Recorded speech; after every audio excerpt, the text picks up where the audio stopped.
Welcome to the 22nd video from the Just In Case series, sponsored by Quality Equality OD consultancy firm based in Oxford, United Kingdom. And my name is Mayan Chung Judge. I'm the founder and the director of Q&E. We call this series Just In Case. Just in case you want to learn something new, just in case you forgot about something you learned before and need reminding, just in case you need to freshen up some knowledge that you already have. And today, the contributors to the video are the dynamic duo of Emily and Dick Axelrod. They are among the giants in pioneer different methodology to promote employee involvement in large-scale change. And through their gentle and supportive presence, they use their expertise to guide many companies to do magical work to get their staff and employee and other stakeholder to get involved in designing and executing the change. We always laugh because between them, they have about 80 years of consulting experience and teaching experience.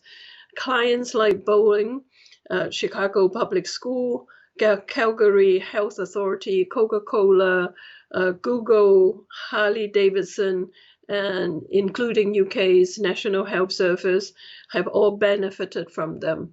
And between the two of them, they cover almost every single level of system work, from coaching to working with groups and teams to big organization to inter-agency work. I'm very excited today, Dick and Emily, that you are allowing us to go to the front room to understand the methodology, also take us to the back room to understand the principle and the theories behind your methodology. And I am so sure all the viewers will get very excited in learning about this methodology and know how to adapt it in order to engage employees to support large-scale change effort. So over to you, Dick and Emily, and thank you so much for investing your time with us. Well, thank you, Mian. We appreciate that introduction. My name is Emily Axelrod. And I'm Dick Axelrod. And we are the Axelrod Group. And we are married. Yes. We have been in business for about 40 years. Doing consulting, and started back in the 80s, early 80s. Dick started the business while I was working, and then I joined him a little bit later.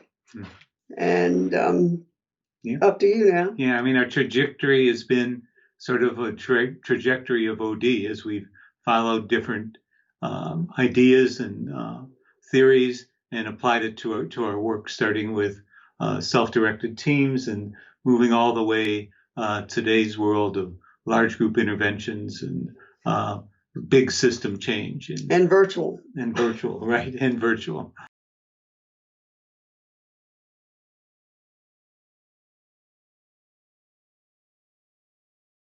It really came out of our experience with traditional change methodologies where, you'd form a small group of people, they would figure out the change and then try to sell it to the rest of the organization.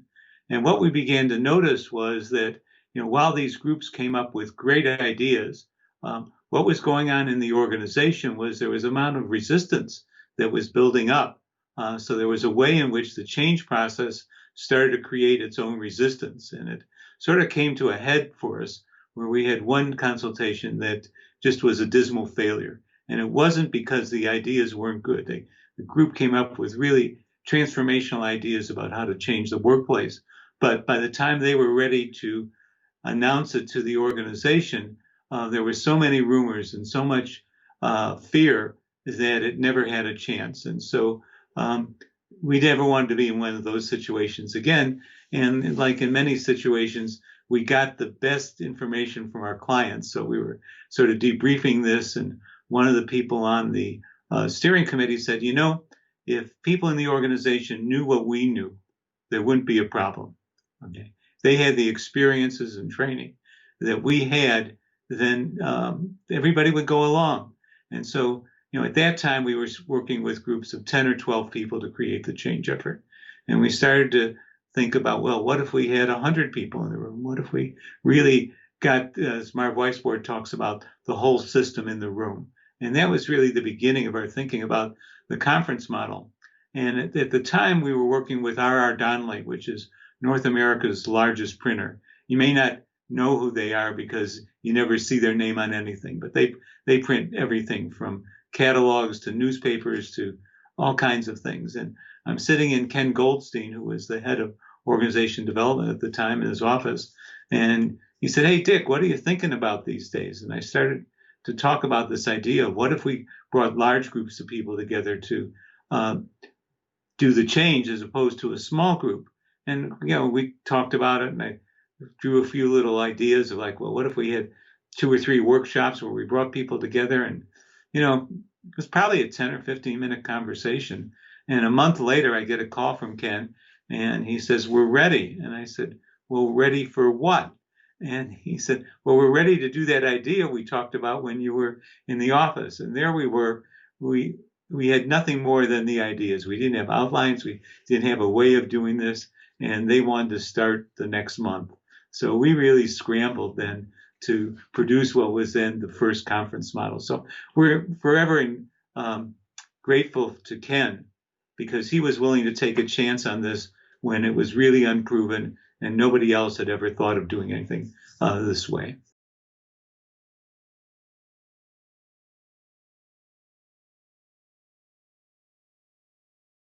Well, the conference model is usually about 3 conferences or workshops. And the first one is the Vision Conference. And in the Vision Conference, as it says, what we do is create a vision. It involves, all these conferences involve multiple levels of the organization and all representatives of all functions that you can get a hold of. So you get a diagonal slice of the system in there to create all of this. And the conferences last usually 2 whole days, but we take the whole days and do half day in the afternoon, whole day, and then half day, so that people have 2 overnights to allow their brains to do the thinking and resting and whatever else our brains do, in order to bring forth the best ideas possible. And then the next conference is a technical conference or systems conference, where basically what you're doing is looking at the systems that allow, the main systems that allow that organization to function.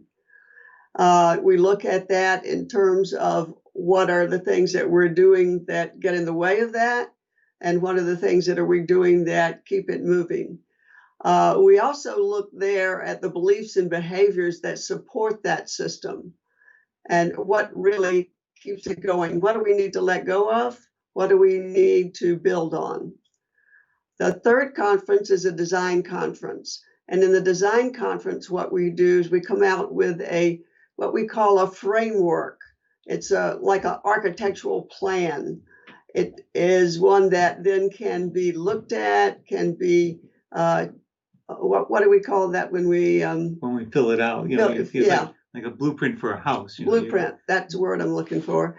And that's one that everybody can agree that this is what we want to do. So they vet it and then move forward.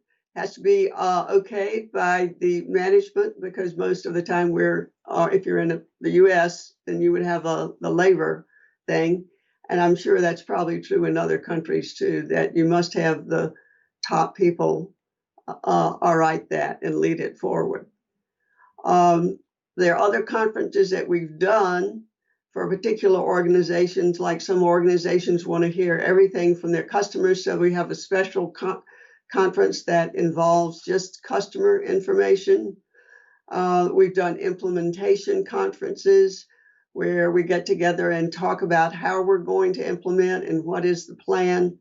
But for the most part, what we really do are the 3 conferences, and then work to help the organization decide how they want to do the implementation or the rest of the work. Conferences are held about 2 to 3 or 4 weeks apart, depending on the organization, depending on the size All of that gets negotiated with the client. And then between conferences, we have what we call the walkthroughs. And walkthroughs are when you take all the information that you have from the conference out into the organization and let everybody know what went on during the conference and get feedback from them. And the feedback then is fed back into the next conference so that everybody gets an opportunity to hear what's going on and at least give an opinion about that and some of their ideas. And one organization that I worked with was a hospital system with about 4 or 5 hospitals. And after they did this and did the walkthroughs, where they did an excellent job, they did a survey, and 85% of the organization said they thought that they had the opportunity to be involved, which was just astounding to us. But what we found is we used to think conferences were the main thing, but walkthroughs are very important because then that gets everybody in the system at least involved in knowing what's going on. So that's an important part of what we do. Yeah, that was good. I just wanted to go back and say something when Emily was talking about, the variety of people who attend the conference. We also include, customers, suppliers, in hospitals. When we worked in healthcare, we included patients and their families. When we worked in schools, we've included the kids and the bus drivers. And so we're trying to, really widen the circle and get the whole system in the room. As much as possible. Yeah. And it's, as Emily was saying, it's this combination and synergy between the conferences themselves and the walkthroughs that really makes a difference. Because even if we get 200 people in the room in an organization of, say, 5,000 people, it's still the same problem of a smaller group of people deciding for the meeting. So we're really always trying to work at that.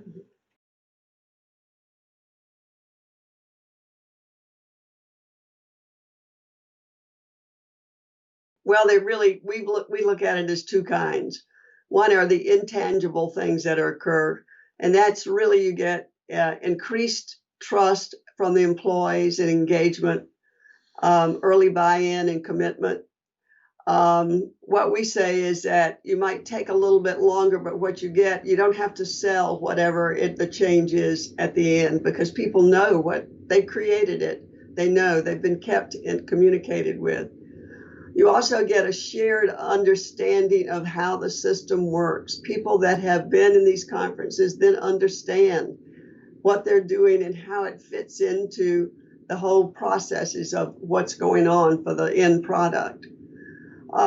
You get connected stakeholders. I always love this. One we did, and it was in a pulp mill. These folks had been working there for 30, 40 years. They were basically in 3 different buildings. And people in the first building didn't know the people in the second building. And it was amazing. They were sitting at tables with people they didn't know before. They got to know each other, so they didn't have, when they had a problem, they never used to want to call, but now they knew they could call Joe.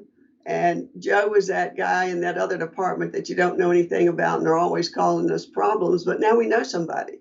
So it just helps things move along. It greases the wheels of communication. The other thing that you get intangibly is ownership and empowerment. People own what they help to create, and then they're willing to work toward making that happen. One of the other things that we've discovered is increased leadership capacity. When you're doing this and you ask for volunteers, you get people with multiple skills they've never been able to use in their particular jobs. For example, in one, it was, I think, a hospital system, somebody popped up who'd been head of their high school newspaper and became one of the best communicators that we had in the system, which then began to get them noticed that they had these skills and then they could be used in other ways. The other thing that you find is increased organization capability to imagine large-scale meetings. People learn how to do that as you go along because they're doing it. Why don't you talk about the tangible ones? Yeah, so Emily's been talking about the kind of intangible things that occur. And I want to talk about, what are sort of the bottom line results. And I'll give you 3 examples, one from Allstate, one from Allstate Insurance, one from Boeing, and one from the Calgary Health Authority. And they are all represent different ways of doing this process. So Allstate went through a whole organization design process and said that they saved about $63 million as a result.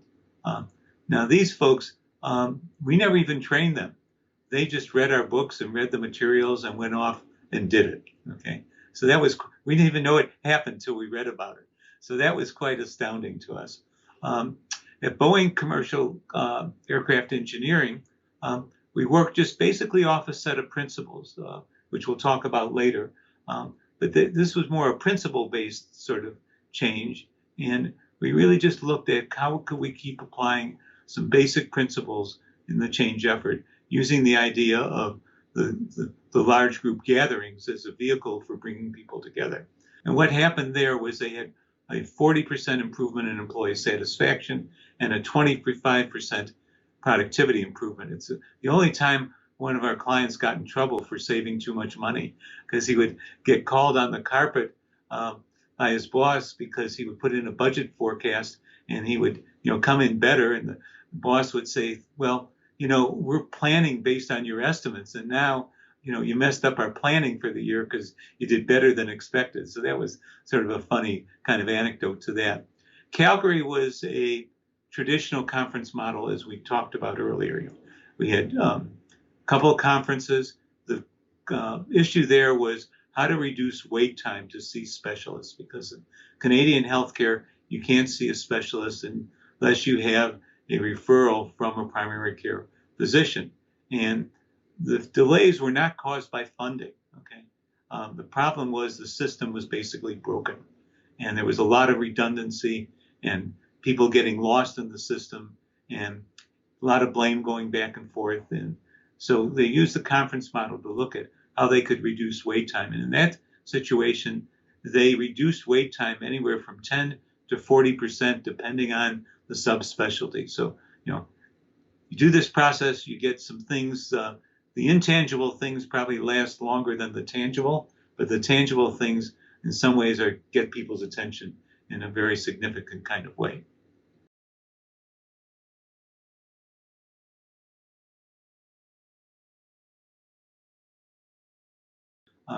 Let me talk about 4 engagement principles. We've kind of hinted at these up till now. The first is widening the circle of involvement.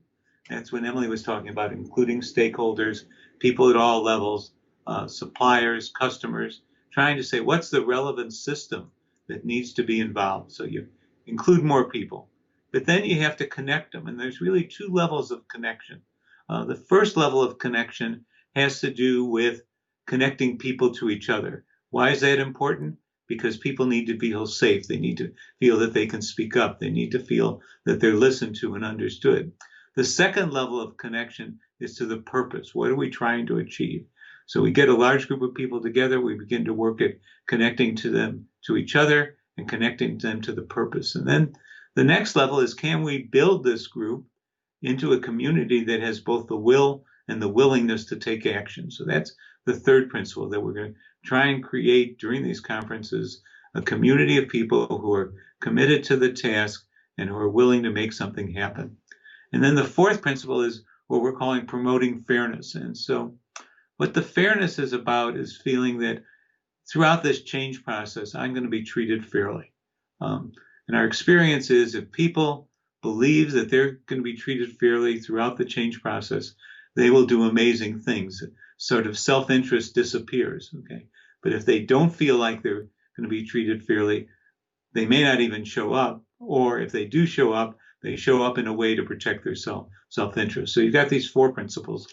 And what's a story you can tell about the fairness? Because I'm thinking about the one where the people just their job just went away. They felt like they were being what the new organization design ended up being was where jobs were eliminated, and job responsibilities were changed and shifted, and you saw people essentially designing themselves out of work. Okay, because they knew they were going to be treated fairly in the process.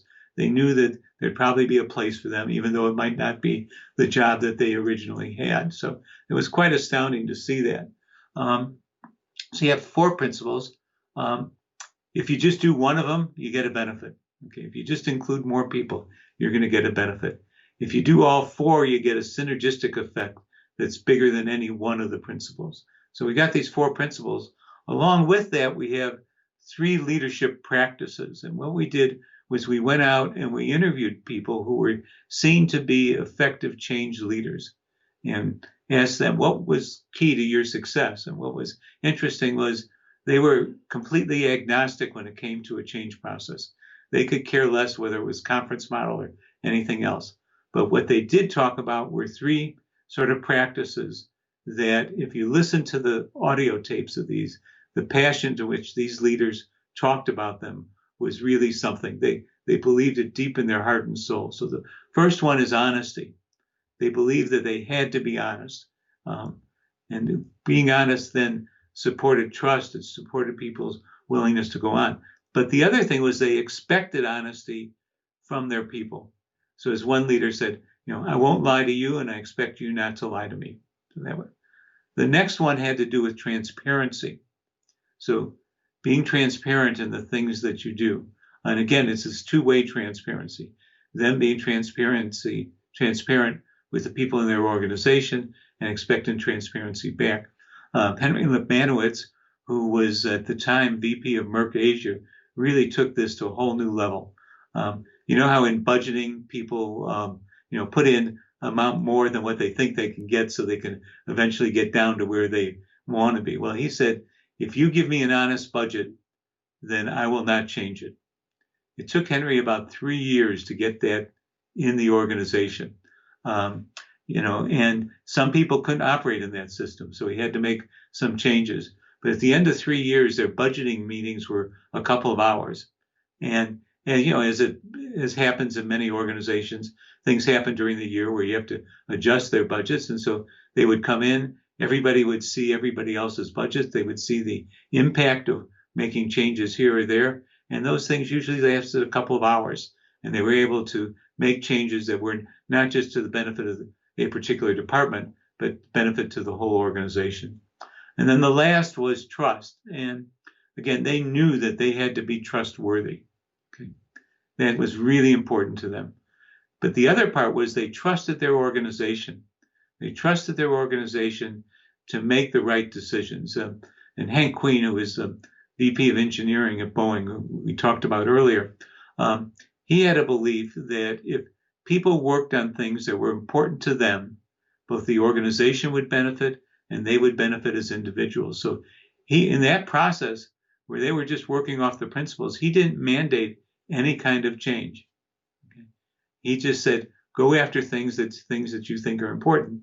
So some groups worked on what the orientation looked like when you came in to the engineering function. Other groups worked on how do we get engineering drawings out onto the floor more rapidly.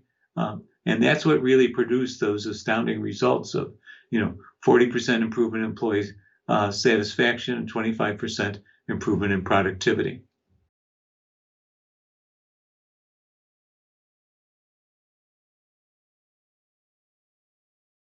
So I started early in my career, I was involved in a lot of what was called SocioTechnical Redesign.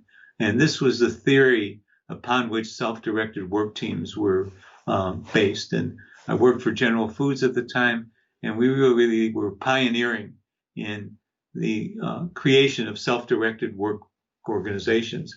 And my job in Chicago was to take this work that was being done in brand new plants and apply them to existing organizations. And so that's where I really learned that what happened when people have autonomy, when they feel like their voice counts, when they can really influence their own work situation. So the ideas of people having jobs where they could learn and develop, where they had autonomy, where they got feedback immediately about how well they were doing. All that made a huge difference on me early in my career and stayed with me to this day. and general systems theory, another one that we really came out of. And I come out of family therapy. I was a social worker and a family therapist for about a dozen years or more. And so just taking the principles out of that and applying those to these in terms of small groups, in terms of communication, all of these things were part of what we were using when we began to develop the conference model. And another theorist was Mihaly Csikszentmihalyi, the psychology of optimal experience. And you start to see these patterns emerging because he's talking about autonomy. He's talking about challenge. He's talking about meaning in your work. And so it's sort of built on the early work of Emery and Trist. And that just sort of added another layer of nuance to our work. And when we were really doing and creating the conference model, I could be working for a day and forget to eat because you were so busy doing your work, and it was so exciting that, you as he said, you got in the flow. And what we saw in unionized organization was people sneaking into the factory at night to work because they didn't want anybody else to know that they were working on this. And so it was, that's what happens when you're really engaged in something. And then there's sense making, which one is another theory that we put into action, with people coming together, having conversations in small groups, then having conversations in large groups, and making sense of the work that they're doing, the systems that they're in. All of that really creates a sense of community, but lots of information that you get, and understanding what it is that you're really doing in terms of the larger whole, and then in terms of the world beyond your particular system. So people really need an opportunity to make sense of the change. And what happens in a lot of organizations is the leadership has been working at this for a long time, so it makes sense to them, but then it goes out into the organization and it makes no sense to the rest of the organization. So this opportunity to talk about it, learn, discuss, and also in the conferences, discuss it with the different levels of system that are there, begins to make sure that the change makes sense to everybody. On somatic theories, Dick and I did 3 years worth of work with Richard Heckler learning about body. And so when we started doing this, what we began to pay attention to was when do people need to stand up? When do people need to sit down? When do they need time to move around? Maybe instead of having a small group conversation, a couple of people go take a walk, have a conversation, and come back. But just paying attention to the body, because the body is what also is integrated with, your brain. And if the body is overtired, the brain is not going to be working very well. So paying attention to all that, being able to get up. I loved it when we had healthcare, because usually there was somebody there who would lead us in active exercises. Yoga and stuff like that. We'd be doing yoga and all of that kind of thing. Even this is not somatic, but music can help people when you're thinking about doing those kind of things. So paying attention to that. It's like we're getting a bit more of that in our world now, and particularly with COVID, people watching and working virtually in terms of you must take a break. Your eyes need a break. Your body needs a break.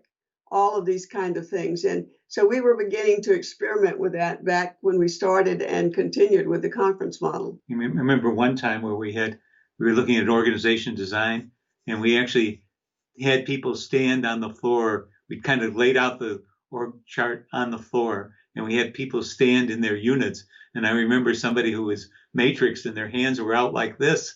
And we said, well, what's it like to be in this kind of organization where you're getting pulled in both directions? And so, you get different information from the body.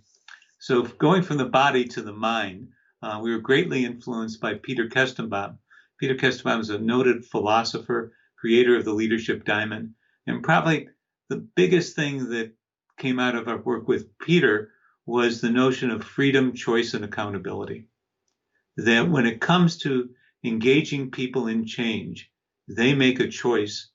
They have a choice about whether to join you or not. And that's missed in most change efforts. So we talk to leaders about the notion that we're inviting people to join you. You're inviting people to join you, and they have the right or will decide whether to join you or not. And if they don't feel they have that right, they may join you, but they're not there. And the people who understand this the best are people who work in the not-for-profit world. Because if you don't feel like your voice counts, if you don't feel like you're making a difference, you don't show up. Okay? People don't often have that notion or that sense in an organization. And so that work from Peter really influenced us, so that in this work, leaders make a choice. Okay? They make a choice to engage the organization. Okay? And then people make a choice to join you. And what the conference model is, it becomes a framework or a container in which those activities take place. But you can't guarantee what's going to happen with people when they show up in this space. So that was really important. Well, and the other thing I think I want to underline is that people make a choice, and they'll either join you, or what they'll do is just stay in place and not join you and just keep pedaling the bike right there in place. Yeah. So, and a lot of times we don't pay attention to that or even notice it. Yeah. Emily and I are amateur photographers, and we were studying Annie Leibovitz, who's a very famous photographer. And she was talking about how she sets up a scene. And she says, well, she sets up a scene, and then these famous people come in and they do what they're going to do. So she has no control over what they're going to do when they're in the scene. And I think that really hit me. And it's like, oh, that's what happens with our work. We create this container, and people show up and they behave in the way that they're going to behave. And if they, pay attention to the leadership practices and they listen to each other and they do those things, they're going to do just fine. And if they don't do that, it's not going to work. And what we're trying to do is create the container that creates the best opportunity for that to happen. Right. And then the last one is neuroscience, which of course I think many people have heard of now. And one of the things we were really greatly influenced by was David Rock's SCARF model. Okay, and so SCARF stands for status, certainty, autonomy, relatedness, and fairness. Okay, so you see what we see happening is through the neuroscience, it's starting to validate some of these things that earlier practitioners were doing because they made sense to them. The work of Emery and Trist in sociotechnical systems, Csikszentmihalyi's work. So if I'm involved in the change process, my status automatically goes up. Okay? If I know what's going on with this change process, my level of certainty goes up. My voice counts, my level of autonomy goes up. Emily talked earlier about building community and building relationships. So the sense of relatedness goes up. And, if the process seems fair, then fairness goes up. And what Rock is saying is that the more these things that are present, it moves you towards a reward state. And when people are in a reward state, the level of innovation goes up, the level of cooperation goes up, and so you get much better outcomes. And so it's been really interesting for us who've been practitioners and saying, well, we think this makes sense, to have these theories come in and say, oh, there's a real reason why they make sense and that they've been proven scientifically.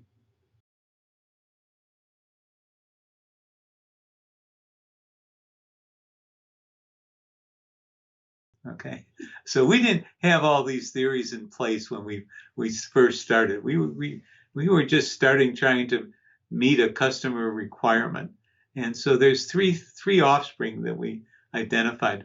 The first is the book Terms of Engagement. And Terms of Engagement was written in 2000, the first editions. It's 20 years old today, or this year. And that was an attempt to capture what we saw going on when we implemented the conference model, because what we realized was every time we went in, we customized it. And so what was behind our customization?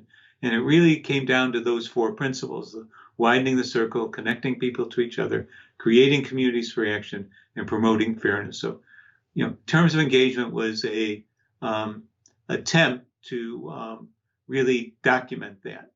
And then along the way, we wrote another book called You Don't Have to Do It Alone.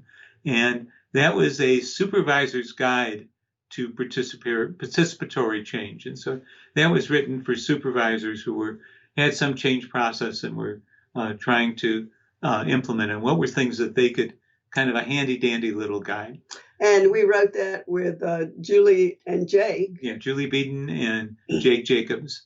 And we did that out of all of the different conferences that occurred in the 90s, where we met lots of other people who were experimenting with large groups.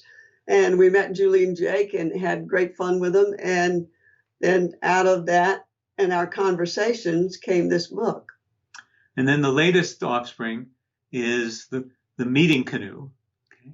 And the meeting canoe is documented in our book called Let's Stop Meeting Like This. And the meeting canoe is a template. It's the template that we were subconsciously using when we were designing the conferences. And so there's 6 sections to the meeting canoe. So if you think about the canoe, the front of the canoe is narrow, and that's like the beginning of a conversation. So you start out kind of tentatively, and then the conversation widens out where you get to the middle of the canoe, where you've got discover the way things are and elicit people's dreams. That's the place of most possibilities. The other interesting part about that middle is you create a tension between where you are now and where you'd like to be. And when that happens, your brain lets in new information. And the way to think about that is, if you ever noticed you're about to buy a new car, you begin to see that car everywhere. You see the advertisements. If you actually know the make and model, you'll see the make and model and the color. All right. Why is that? Because you're clear about where you are and where you want to be, and your brain is letting in new information. Those cars were always out there, but you weren't noticing them. Then, as we move into the decide part, we're starting to narrow possibilities. The moment we decide on something, we have fewer possibilities. But the paradox is, once we decide on things, we also open up possibilities, because we're opening up possibilities in the direction that we're going. So you, at the same time, close down possibilities and open them up. And then you have to attend to the end. That's the closing down of the conversation. Are we clear about what's decided? Are we clear about who does what? And can we take some time to evaluate our trip?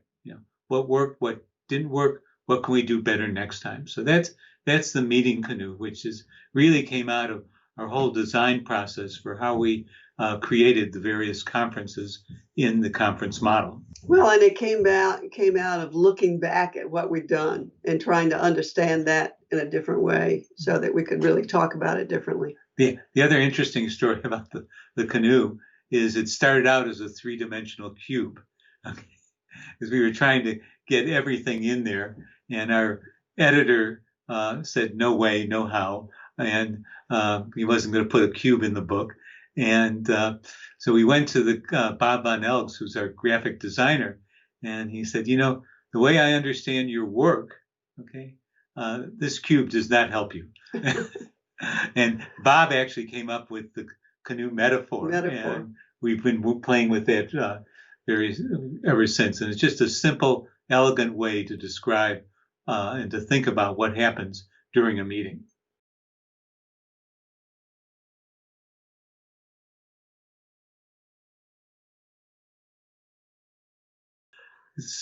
So we're really learning right now about how to take this whole process virtual. So we're both steep on this learning curve. And one of the first things we recognized is that it requires more planning.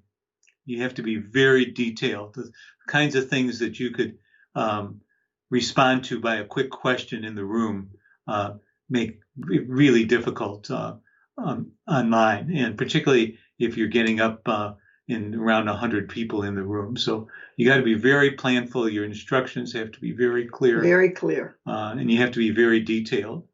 And you can always count on something going wrong with the technology. No matter what, something's going to go wrong. So you just let people know that that's one of the things that'll probably happen, and you plead for patience, as we all know. Right. Now. The other thing is about what's asynchronous and what's synchronous, meaning asynchronous, meaning things you can do offline. So you might be giving people reading assignments. You might be doing surveys or polling offline, and that data then comes into the conference so that you want to maximize the time that you're online. And the question we're always asking is, well, what's the best use of people's time in this environment? What can they do before? What can they do afterwards? Another thing you got to really know is your platform. There's lots of platforms out there. They all have different strengths and different weaknesses, and you really have to know that in order to choose the platform that you're going to use and get the most out of it. And you also need teams that are going to help. You need a theme team that can come together and work really fast and support you. And what does the theme team do? The theme team takes the information that comes in. Say if you did a poll and aggregates that, and then helps people, gets that out. I mean, it's a back and forth, can be a back and forth process, but it's really taking all the data that comes in and theming it in terms of that. You probably need what we call a technology guru, someone who's going to, if you're using breakout rooms, setting up all the breakout rooms, setting up PowerPoints that need to be in the breakout rooms, setting up the instructions, setting up the polls.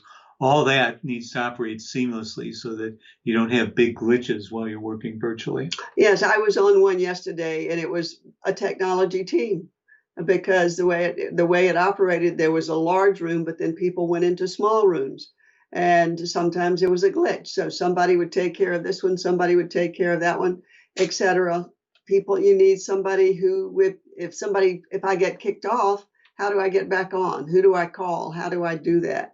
So you need somebody that's going to deal with those kind of issues. So it takes a lot of thinking through. And I think we're in the stage now where a lot of people are doing that thinking through.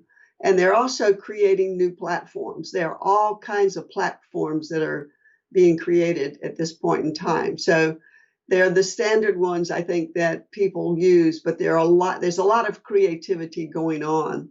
And this is 2020. So we don't know what this will produce. Not only that, but there are a lot of people continuing during this COVID time working from home. And that's also going to be a change because we're probably going to have more people that continue to work from home. So there are a lot of changes going on, and virtual is really important.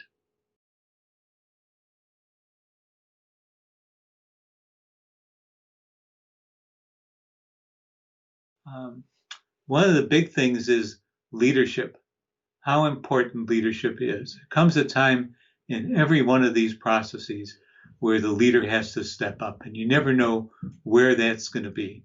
But if they don't step up, the whole process kind of comes to a screeching halt. We were working with a bank one time, and we're coming near the end of a conference, and an issue came up that nobody saw, and everybody's ready to get on a plane and go someplace else because people have been coming in from all over the U.S. And the CEO got up and said, okay, we can't resolve this in the time we have left. I'm going to bring everybody back in 2 weeks, and we're going to work on this. I mean, he could have done a whole bunch of things, but the fact that he believed so much in bringing people together, and it was not cheap to bring everybody back. And it turns out we originally planned a whole day for that second session. We got it resolved in about 2 or 3 hours. All we needed was time. But that leader stepped up and really did the right thing at that moment. The other thing that you see is not just top leaders, but you see leaders in all places in the organization stepping up and willing to kind of go that extra step in order to create these things and to involve people and to make it happen. Yeah. So it's leadership in the broadest sense of the word to me. And talking about customers and suppliers and how valuable they are because of the viewpoint they come with. They're the people who are utilizing your product or providing you with the material to create that product. And so these people really can help you because they can customize whatever they're doing. and to one, make your product better, or on the other end to supply whatever it is you need in terms of that. And when they know that and have information about how all that does, that makes them partners with you in terms of whatever it is that you're doing. So they're very, very important to really learning and changing your processes and the work that people do. Another thing we've learned is the importance of a designer support team. And the role of the designer support team in this process is they're really our partners. They give us insights into the culture of the organization. A lot of times people ask us, well, how do you make the cultural translation for this process? Well, it's through our work with the support team or design team that really happens. I'll give you an example.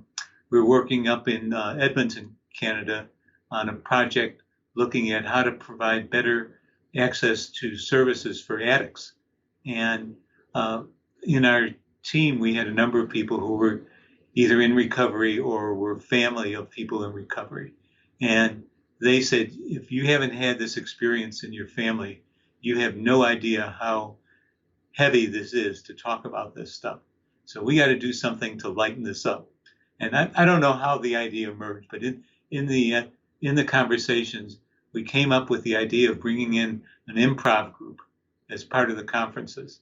And we brought in this improv group. And in the beginning, they would make fun of Emily and myself, okay, facilitators. And, and because we were at the venue we were doing this was a zoo, they would talk about the snake table and the monkey table and, just to add some lightness to the whole thing. And near the end, they developed enough trust that they could add humor about what things were going on for people. Now, we would have never thought about that had we not had the conversation with the design team. So another was actually part of the same process. And there's always a question of who you should include. And one person said, well, what if we tried to get someone from the drug courts? Okay. These are the courts where people go who, if they've been abusing and they get sentenced and that. And so someone said, well, the judge will never come. And someone else said, well, let's ask her. And so they asked this judge. She shut down her court for the day to attend the conference. At the end of the conference, she said, I thought I was sentencing people in a way that would help their addictions. And I found out and learned by being here that I was sentencing people in a way that was actually making their addictions work. So, again, it gets back to choice. Well, it gets back to listening to what the people in the system know about their system and, paying attention to that and to how it can really be supportive for the processes. Other thing we've learned about is the walkthroughs. The walkthroughs originally started out as a one-way communication device, just a briefing about what was going on. And they've evolved over the years into a mini conference. So a typical walkthrough might be, an hour and a half, 2 hours, where you get the input, you maybe participate in one of the activities from the conference, and then you give feedback into the next conference. And what we've seen with these walkthroughs is, I'm thinking of one organization where we had 150 people volunteer for the first conference. We went out and did the walkthroughs, and we had 500 people volunteer to be part of the next conference. Okay. Our problem was we only had a venue that would seat 250 people. So this is where fairness came in. So we created a lottery for the seats at the conference. And we did that in a way that was fair because we actually picked the names out of the hat in the cafeteria, because people would assume that, management's going to pick the people that agree with them. So, the walkthrough really is grown, and we've seen a value in it that we discovered along the way and really didn't realize it until we really began using them. The last is that, it's not about the perfect design, okay?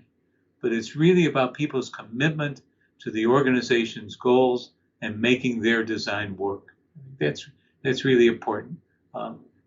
So we come out of these conferences committed to what we're trying to do and making this blueprint, as we talked about earlier, work. So the thing I'd like to leave you with is this notion that,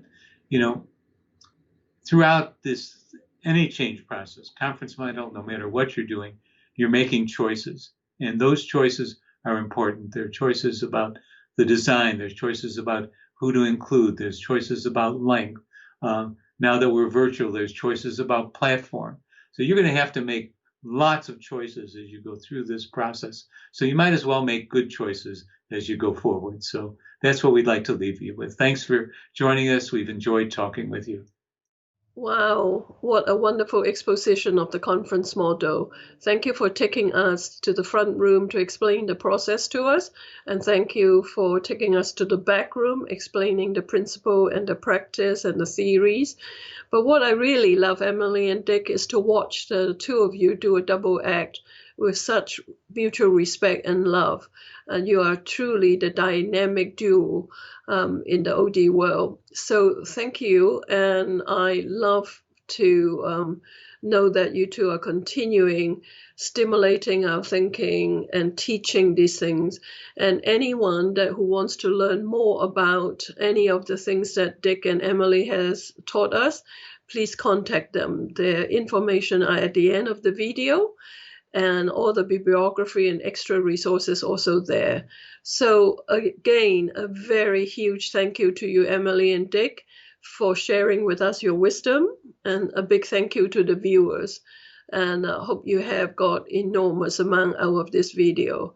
Stay well, stay safe, and keep returning the workplace into a humanized environment.